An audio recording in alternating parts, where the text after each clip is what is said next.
นគឺជាមនុស្សដំបងដែលបងស្រឡាញ់ខ្លាំងមិនគួរមានរនាំងខាងខាន់ក្តីស្នេហ៍មួយនេះយើងខំត្រដោស្មុំសបែរត្រូវបងវាយចិត្តយើងទាំងពីរឲ្យឃ្លាតជីវិតគ្មានទីណាអាចជួបជុំនឹកអូនពេញសំឡឹងមើលមេឃទឹកភ្នែកបងចិត្តធ្ងុយធ្ងរអង្វរឲ្យអូនត្រឡប់មកវិញអូនមិនអាចឃ្លា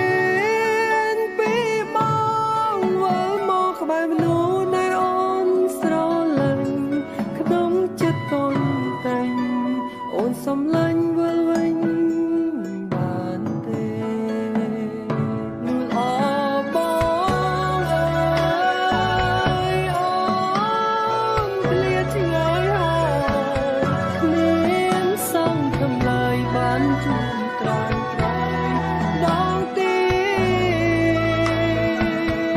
បេះដូងមួយនេះដូចបែកជាពីរគ្រប់វិញនាទីនឹងដល់នារីនាងចាប់ពីថ្ងៃនេះទៅបងត្រូវរៀនรู้ម្នាក់ឯងភាពសោកសង្រេងឲ្យបងបានស្គាល់ពីភាពឈឺចាំបងនឹងធ្វើខ្លួនឲ្យអូននៅកំដរក្នុងភាពស្ងំស្ងាត់បើមានឱកាសអូនធ្វើជាមនុស្សល្អបងនួនអបងអើយអូនឃ្លាតឆ្ងាយហើយគ្មានសង្ឃឹមឡើយបានជួបត្រានត្រៃដងទីបេះដូងមួយនេះដូចបែកជាពីរ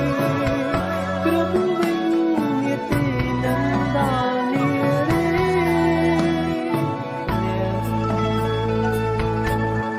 អង្គអញអើយប្រត់បាត់មិនគប់ព្រះសាមិនជាប់កញ្ចាយល្អដូចអូ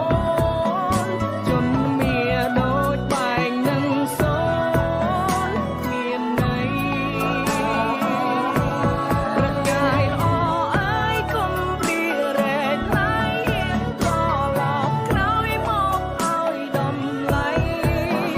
មានចង់សម្ដាប់សវណ្ណនៃបវរព្រះអង្គអើយកុំព្រះកុំសែងកុំមើលអង្គឯងគ្មានភាពស្មងសទូលបងគុំសាសំឡអង្គចាកាយទុំនេគួរធ្វើរាជកិច្ចកុំចង់មកល្បិញក្ដិចត្រួយស្នេហាព្រះមហាសីល